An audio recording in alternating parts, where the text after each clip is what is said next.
नमस्कार दोस्तों, मैं आपका अपने चैनल एचवीएस स्टडीज़ में स्वागत करता हूं। इस वीडियो में आपके लिए एसएससी सीएचएसएल एग्ज़ाम के लिए मोस्ट इम्पॉर्टेंट एक्सपेक्टेड क्वेश्चंस लेकर आ गया हूं।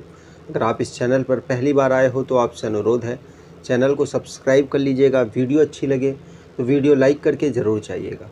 अगर क्वेश्चन आपको इम्पॉर्टेंट लगे तो आपसे अनुरोध है, वीडियो को लाइक और शेयर ज़रूर कर दीजिएगा। पहला क्वेश्चन है, चेयरमैन ऑफ राज्यसभा, राज्यसभा के इस समय पर चेयरमैन कौन है? तो आंसर यहाँ पर हो जाएगा, जो भी हमारे प्रेसिडेंट होते हैं, वाइस प्रेसिडेंट, प्रेसिडेंट नहीं वाइस प्रेसिडेंट, वो कौन होते हैं हमारे? वो होते हैं हमारे चेयरमैन राज्यसभा के। तो एम वेंकैया नायडू, जो कि इस समय पर 13th नंबर के वाइस प्रेसिडेंट हैं और यही राज्यसभा के इस समय पर चेयरमैन हैं। ठीक है, ऊपर जो ऑप्शन लिखा हुआ है हरिवंश नारायण सिंह, तो ये कौन है? तो ये वाइस चेयरमैन है, मतलब उपसभापति हैं किसके? राज्यसभा के। पीसी मोदी, जो ये लिखे हुए ऑप्शन में, ये कौन है? तो ये राज्यसभा के सेक्रेटरी हैं। और ओम बिरला हमारे लोकसभा के अध्यक्ष हैं, लोकसभा के चेयरमैन हैं। अगले क्वेश्चन की बात करें, which state has introduced India's first city sewage surveillance system? तो भारत की पहली ऐसी कौन सी सिटी, मतलब कौन सी, इसमें तो सारे राज्य हैं, कौन से स्टेट ऐसा बन गया है जिसमें सीवेज सर्विलांस सिस्टम को लॉन्च किया गया? तो सीवेज निगरानी प्रणाली को किसने लॉन्च किया? तो आंसर यहाँ पर हो जाएगा, ये काम किया है कर्नाटका ने। बसवराज एस बोम्मई यहाँ के चीफ मिनिस्टर हैं और यहाँ पर जो पहली सिटी ऐसी बनी है जहाँ पर सीवेज सर्विलांस सिस्टम को लॉन्च किया गया। ठीक, चलिए आगे बात करें। अगला क्वेश्चन है, what would be the rate of global unemployment in the year 2022 as per ILO, International Labour Organization के द्वारा दुनिया में जो अनएम्प्लॉयमेंट रेट होगा वो कितना होने वाला है 2022 के ईयर में? तो आंसर यहाँ पर हो जाएगा, ये होने वाला है 5.7%। दुनिया में 5.7% अनएम्प्लॉयमेंट 2022 में ILO के द्वारा होने वाला है। यहाँ पर ILO की बात हुई है तो इंटरनेशनल लेबर ऑर्गेनाइजेशन, इसका हेडक्वार्टर है जिनेवा स्विट्ज़रलैंड में। इसके इस समय पर DG हैं, डायरेक्टर जनरल हैं गिलबर्ट होंगबदो, और फाउंड किया गया था पेरिस पीस कॉन्फ्रेंस में 1919 में। इसको अवार्ड मिला है नोबल पीस प्राइज़ का 1969 में। आगे बात करें, अगर आप SSC CHSL एग्ज़ाम की एक्सपेक्टेड रिपीटेड क्वेश्चंस की सीरीज़ ढूंढ रहे हैं तो आपसे अनुरोध है, आप इस लिंक से इसको परचेज़ कर सकते हैं और 39 रुपीज़ में आपको 700 से ज़्यादा क्वेश्चंस का कलेक्शन दिया जा रहा है। आगे बात करें, अगला क्वेश्चन है, Raimona reserve forest which was recently declare as national park is situated in which state? तो रायमोना रिजर्व फॉरेस्ट जो कि किस स्टेट में लोकेटेड है, उसको नेशनल पार्क अब डिक्लेयर कर दिया गया है। तो आंसर यहाँ पर हो जाएगा, ये असम में लोकेटेड है और असम में रायमोना और दिहंग पटकई जो नेशनल पार्क, इन दोनों को घोषित किया गया है। याद रखना है, दोनों ही रिसेंटली में घोषित किए गए। तो आप देख सकते हैं, जो रायमोना नेशनल पार्क और दिहंग पटकई नेशनल पार्क, इन दोनों को रिसेंटली में असम में नेशनल पार्क के रूप में घोषित किया गया। नेशनल पार्क कौन कौन से हैं असम में?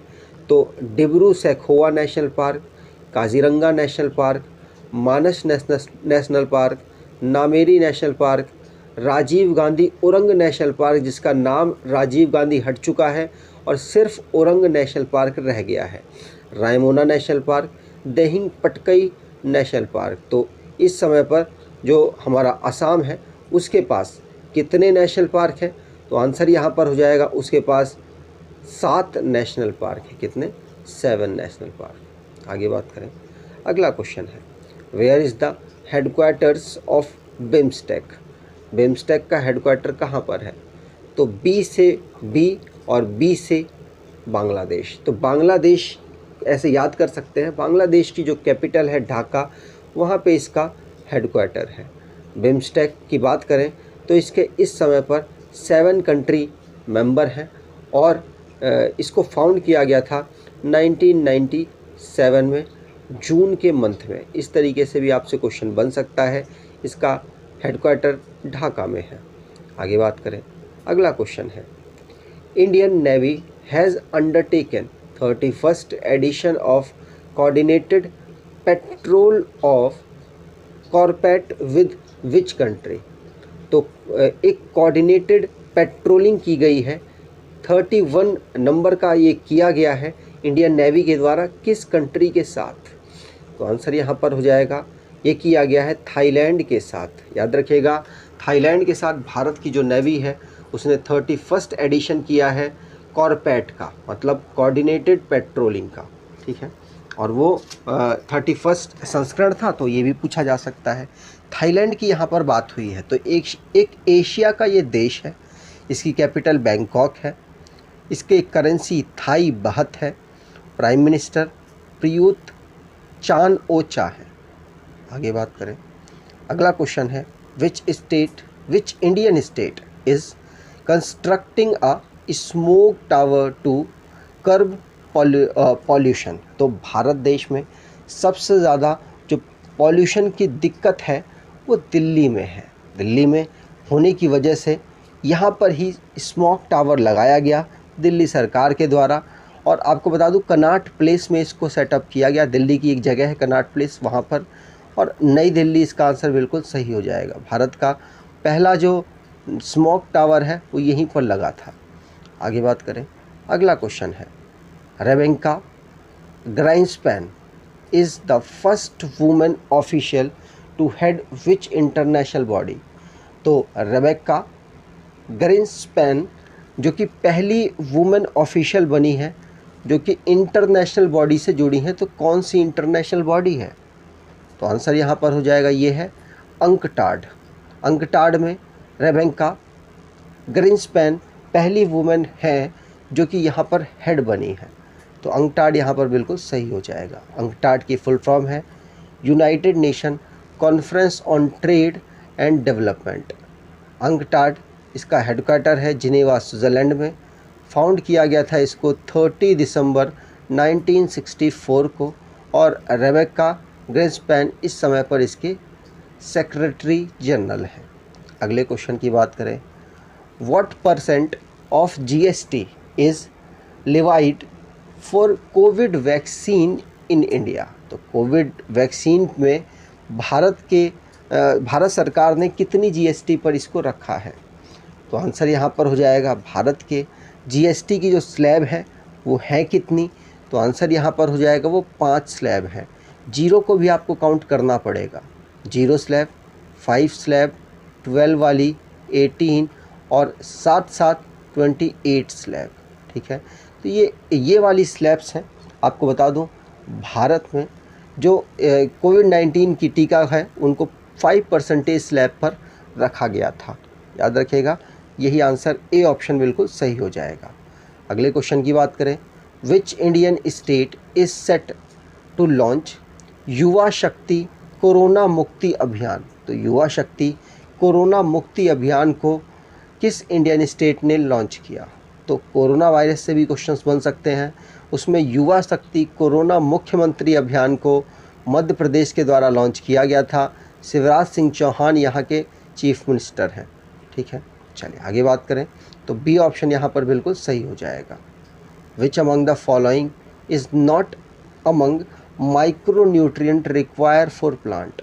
तो इनमें से माइक्रोन्यूट्रिएंट कौन सा नहीं है? माइक्रोन्यूट्रिएंट का मतलब ये होता है प्लांट को बहुत कम मात्रा में वो चाहिए। अगर उसकी कमी हो जाती है तो प्लांट की सेहत पर कुछ फ़र्क ज़्यादा नहीं पड़ेगा। लेकिन मैक्रोन्यूट्रिएंट वो होते हैं जिनको प्लांट को चाहिए ही चाहिए, मतलब जीवन को यापन करने के लिए अगर उनकी कमी पड़ जाती है तो प्लांट या तो बीमार पड़ जाएगा या फिर उसे कोई प्रॉब्लम हो सकती है या फिर सूखने लग जाएगा। तो यहाँ पर माइक्रोन्यूट्रिएंट कौन सा नहीं है? देखो, मोलिब्डेनम माइक्रोन्यूट्रिएंट है, मैग्नीज माइक्रोन्यूट्रिएंट है, जिंक माइक्रोन्यूट्रिएंट है, लेकिन मैग्नीशियम ये एक मैक्रोन्यूट्रिएंट है। तो यहाँ पर बी ऑप्शन बिल्कुल सही हो जाएगा, क्योंकि नॉट माइक्रो न्यूट्रिएंट पूछा गया है यहाँ पर, तो बी ऑप्शन बिल्कुल सही है। अगला क्वेश्चन है, on which of the following the escape velocity of the body does not depend. तो एस्केप वेलोसिटी जो होती है, क्या होती है, अर्थ की एक ग्रेविटी लग रही है, मान लीजिए इतने एरिया में लग रही है, तो इतने जब एरिया में लग रही है ग्रेविटी, तो अब बॉडी को अर्थ सरफेस से इससे निकाल देना है, मतलब ग्रेविटी के जो इफ़ेक्ट पड़ रहा है जहाँ तक, वहाँ से बाहर फेंक देना है। तो फेंकने में जो भी ताकत लगती है, जो जिस वेलोसिटी से हम फेंकते हैं, उसको कहा जाता है एस्केप वेलोसिटी। तो एस्केप वेलोसिटी किस पर डिपेंड नहीं करती, तो आंसर यहाँ पर हो जाएगा, वो डिपेंड नहीं करती मास ऑफ द बॉडी पर, बॉडी के मास पर वो डिपेंड नहीं करती। तो ए ऑप्शन यहाँ पर बिल्कुल सही हो जाएगा। अगला क्वेश्चन है, व्हाट इज, आपको पता होगा भारत से अब भारत कह रहा हूँ, अर्थ से एस्केप वेलोसिटी कितनी होती है, 11 किलोमीटर पर सेकेंड, ठीक है, और ये सब बॉडी के लिए ऑलमोस्ट सेम ही है। अगला क्वेश्चन है, अप्रॉक्सीमेटली मैंने बताया 11 पॉइंट समथिंग किलोमीटर पर सेकेंड होती है। What is the chemical name of quick lime. तो क्विक लाइम की केमिकल नेम क्या है, तो आंसर यहाँ पर हो जाएगा, क्विक लाइम का केमिकल नेम है कैल्शियम ऑक्साइड। तो यहाँ पर बी ऑप्शन बिल्कुल सही हो जाएगा।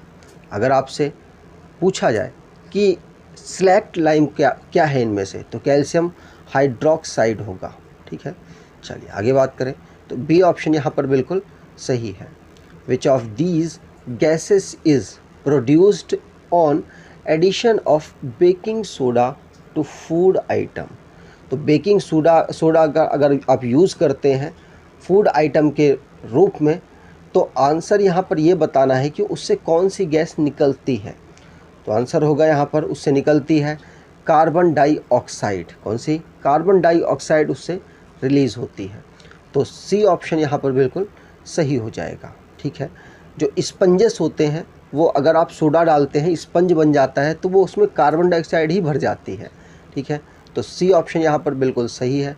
अगला क्वेश्चन है, how many vertebra does a human being have.